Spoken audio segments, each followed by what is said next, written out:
مساء الخير، ازيكم وعاملين ايه؟ النهارده هنعمل مع بعض المارشميلو.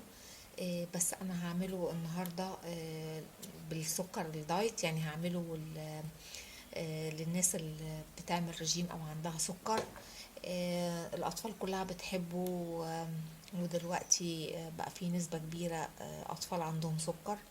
فبالتالي مش عايزين نحرمهم من حاجة. هنبتدي مع بعض، وطبعا نفس المقادير ممكن نحولها لعادي، مش يعني مش لازم يكون بسكر دايت. هنبتدي. انا معايا بسم الله الرحمن الرحيم. معايا كوباية سكر. معايا معلقة من السيرب. آه، انا بستخدم السيرب ده دايت، او هبقى اعمل لكم طريقة السيرب الدايت في يوم. طبعا بالنسبة لو هيتعمل عادي هنستبدل ده يا اما بعسل نحل، يا اما بالجلوكوز، بمعلقة جلوكوز، او لو في سيرب تقيل اللي هو بتاع الكنافة. ومعايا هنا معلقة كبيرة من الجيلاتين البودر. ومعايا فانيليا. ومعايا لون اخضر. ومعايا ليمون، علشان هعمل نصه بالفانيليا ونصه بالليمون. وممكن تعملوا النكهات اللي انتوا عايزينها، فراولة، برتقان، موز، اي نكهة انتوا عايزينها. ومعايا نص كوباية مية، يعني نص مقدار السكر. هاخد شوية من المية احطهم على الجيلاتين واسيبهم يدوبوا.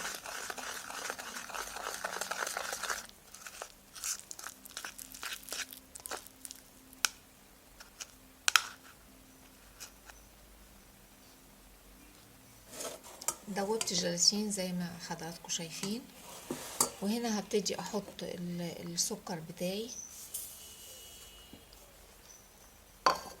واحط بقية المية،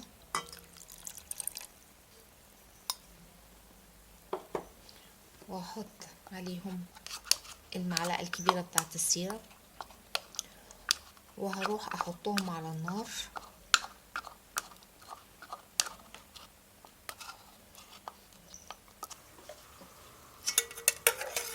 حطيته على النار لغاية ما نجرب كده، ونحط نقطة في شوية مية ساقعة كده نشوفها. انا عايزة يتكون عندي كرة لينة اهي، معرفش باينة في التصوير ولا لأ. اهي كده هنشيله من على النار.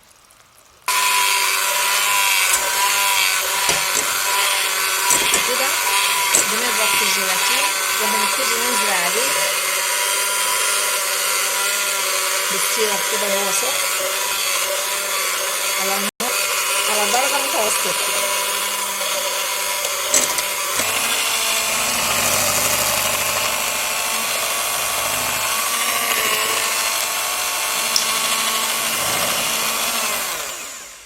هحط الفانيليا بتاعتي.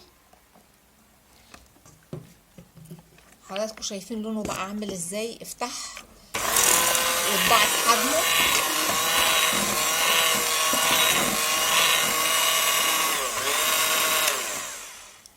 بس كده جاهز عندي. هجيب حاجة، اي حاجة حابين تحطوا فيها. اهم حاجة يبقى فيه ورقة زبدة ومدهونة بزيت. هاخد نصه وهفرده، ولازم الحاجة اللي بفرد بيها تكون مدهونة بالزيت برضو عشان يسهل عليا الفرد. الباقي هحط عليه الليمون بتاعي اللي انا عصراه، ليمون مركز، وهحط نقطة لون اخضر، اصفر، اي لون انتوا حابينه.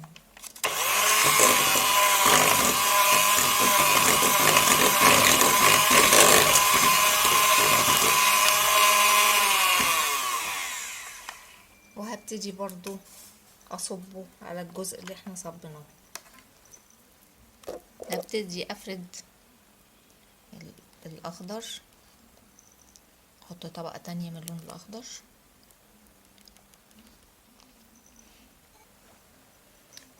فرغته بالمنظر ده، هسيبه بقى لمدة 5 6 ساعات، مش مشكلة يتحط جوه التلاجة ونبقى نقطعه مع بعض.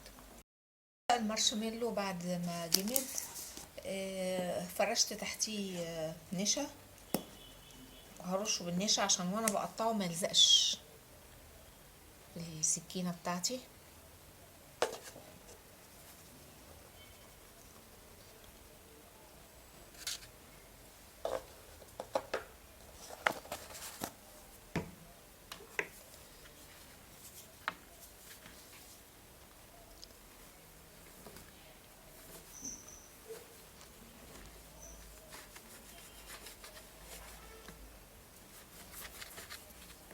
طبعا التقطيعة اللي انتوا عايزينها، وزي ما قلت لكم ممكن تستخدموا اي طعم في ازاز، بتبقى اطعمه كتير، برتقان، مانجا، اناناس، اي طعم انتوا حابينه.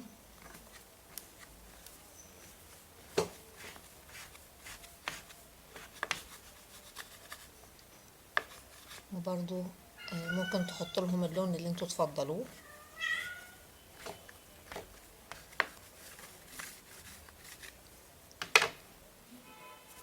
وده شكله بعد ما اتقطع، والتقطيعة زي ما انتوا عايزينها، ومقسوم لونين كده وشكله جميل ونتيجته حلوة ما شاء الله، يعني زي ما انتوا شايفينه.